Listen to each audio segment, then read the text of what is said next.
All right, so we're diving into Red Rising by Pierce Brown. Okay. And I know this one's been on a lot of to-read lists for a while. It has been popular. But is it actually worth the hype? Oh, absolutely. Is it something our listeners, especially those who love dystopian fiction, should check out? Yes, it's a resounding yes from me. Okay. Red Rising is a brutal, complex, Yeah. and surprisingly thought-provoking read. Wow. It's definitely for a mature audience, but if you're looking for a dystopian story that really digs deep into questions of power, Yeah. society, and what it means to fight for change, this one delivers. Okay, that sounds promising. Yeah.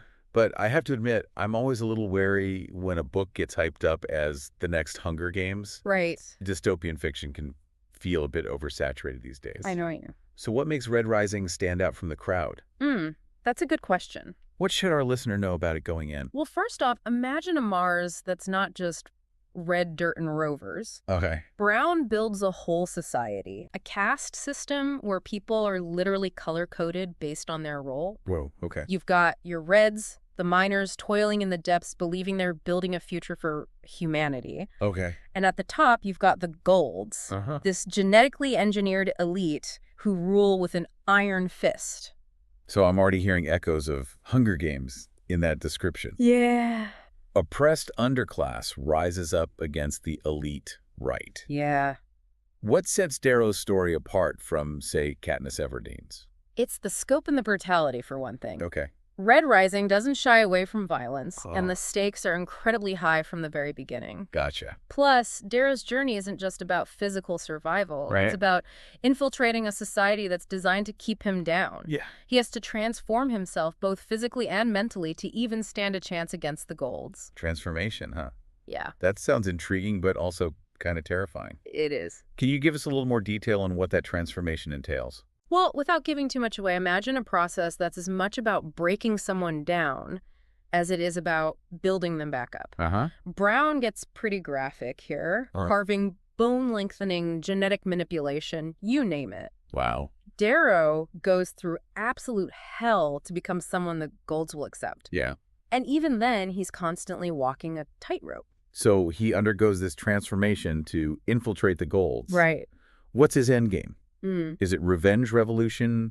Something else entirely? It starts with revenge. Okay. Darrow experiences a devastating loss that reveals the true cruelty of the golds. Oh, wow. And he's driven by a desire to make them pay. But as he gets deeper into their world, he starts to see the cracks in their society. Right. The ways they manipulate and control not just the lower colors, but even their own. Interesting. His mission becomes less about personal vengeance and more about dismantling the whole system from within.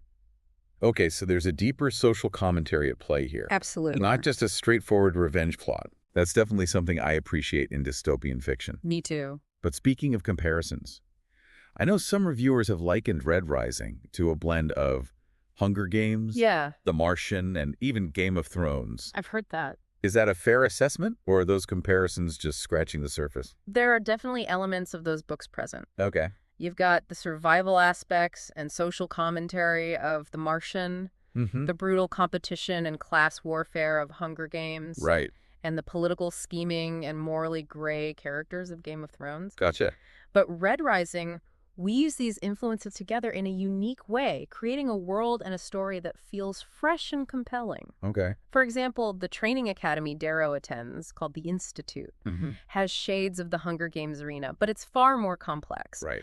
It's not just about physical prowess, it's about strategy manipulation and forming alliances that can shift at any moment. Wow.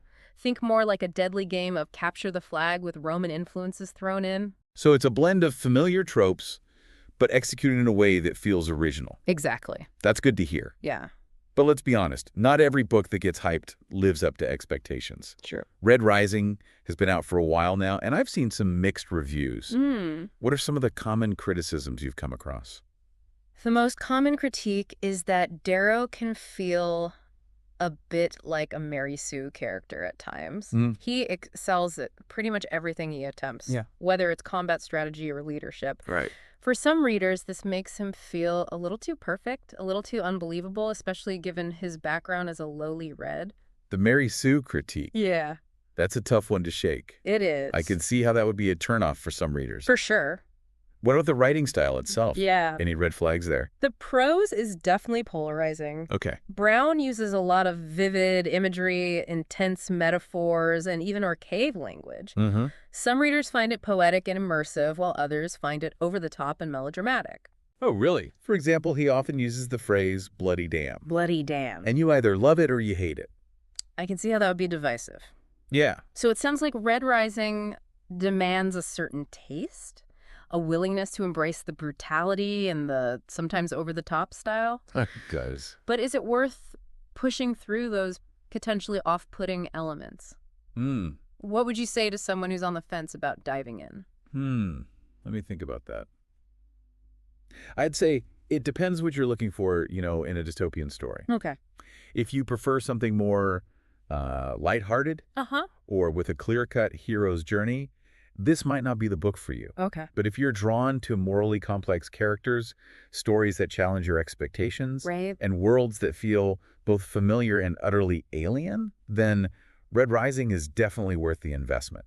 You keep using that word investment. Yeah. A lot of reviews mention the book being slow to start with a lot of world building to wade through before the action really picks up. Right. Is that something our listeners should be prepared for?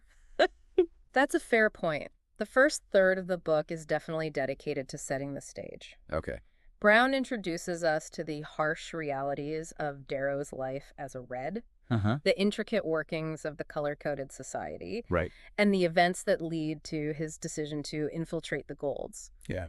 It's a lot to take in, and the pacing can feel a bit uneven at times. I see. But I'd argue that this slower burn is essential for understanding the complexities of the world and the motivations of the characters. Okay. It makes Darrow's transformation all the more impactful, and it sets the stage for the high-stakes action that comes later. So patience is key with this one. Yeah. But what about those who are hesitant to commit to a whole series? Is this a satisfying standalone story, or is it just a setup for the sequels?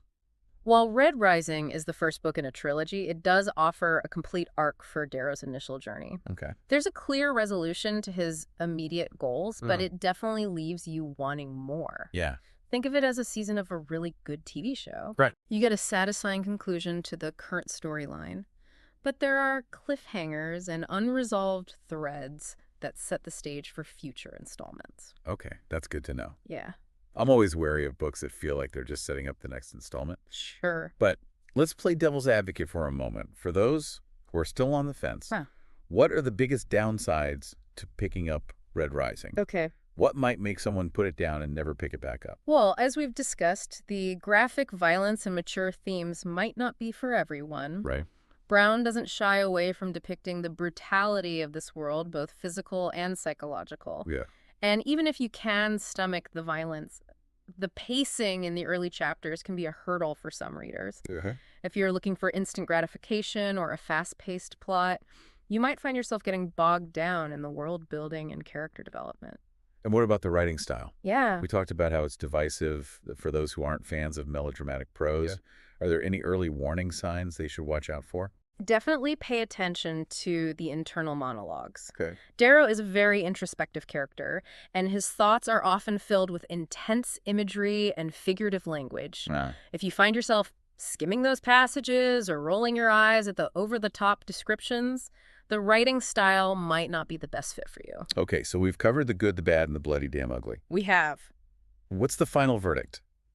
Is Red Rising a book that deserves a spot on everyone's TBR pile? It's not a book for everyone, that's for sure. Right. But for readers who enjoy complex, dystopian worlds, morally gray characters, and brutal action, Red Rising offers a unique and engaging experience. Okay. It's thought-provoking, intense, and ultimately a story that stays with you long after you finish reading. I have to admit, you've piqued my curiosity. I'm still not sure if it's entirely my cup of tea. Sure. But I'm definitely intrigued enough to check it out. Okay. Maybe I'll even rope a friend into reading it with me so we can dissect all the twists and turns. That's a great idea. Red Rising definitely lends itself to discussion. There are so many layers to the story. Right. So many ethical dilemmas and thought-provoking themes that it's a book you'll want to talk about with someone. So to wrap things up, would you say Red Rising is just a fun, action-packed adventure? Or is there a deeper message beneath all the blood and guts? While it certainly delivers on the action and intrigue, Red Rising is much more than just a surface-level thrill ride. Okay. It grapples with complex issues like class inequality, social manipulation, and the cyclical nature of violence. Right. It forces you to confront uncomfortable truths about human nature Yeah. and the lengths people will go to maintain power or achieve their goals. Right. It asks hard questions about the price of freedom and what it truly means to fight for a better world. It sounds like there's a lot to unpack there, both in terms of the plot and the deeper themes. There is. What aspects of Red Rising do you think would spark the most interesting discussions, say, for a book club? Oh, there are so many. The moral dilemmas Darrow faces are a big one. He constantly has to make tough choices, sometimes even compromising his own values to achieve his goals. Right. It really makes you question what's justifiable in the fight for freedom. Yeah. And then there's the ending itself. It's quite a shocker, and it leaves you with a lot to think about in terms of the cyclical nature of violence and whether revolution truly brings about lasting change. It's funny you should mention book clubs. One of the things our listeners love about these deep dives is that they help them decide not just what to read, Right. but how to engage with it. Like, should they join a book club, do a buddy read, or just dive in solo? Yeah. What's your take on Red Rising in that context? I think it's a fantastic book club pick. Okay. It's so rich in symbolism, social commentary, and complex characters that there's something for everyone to latch onto and debate. But even if you go it alone, I'd recommend having a notebook handy to jot down your thoughts and reactions as you read. There are so many twists and turns that you'll want to keep track of your predictions and see how they play out. Okay, great advice. You've definitely sold me on giving Red Rising a try. Is there anything else you think our listeners should know before they dive in? Any words of warning or encouragement? Just be prepared for an emotional roller coaster. Brown doesn't pull any punches both in terms of the violence and the emotional depth of the story. Wow. You'll find yourself rooting for Darrow 1 minute and questioning his choices the next, and get ready to stay up late reading because once the action kicks in, it's impossible to put down. Well, you've officially piqued my curiosity, and I have a feeling our listeners are feeling the same way. Red Rising sounds like a book that demands attention, sparks conversation, and stays with you long after you turn the last page. Exactly. It's not just a dystopian adventure. It's a story about the human condition, about the struggles for power and the complexities of morality. It's a book that will challenge your assumptions and leave you thinking about it long after you finish reading. Thanks for taking us on this deep dive into Red Rising, listeners. We hope this has given you a better sense of what to expect from this complex and compelling book. If you're looking for a dystopian story that goes beyond the surface, one that challenges you both intellectually and emotionally, then Red Rising might just be the perfect next read for you. Happy reading!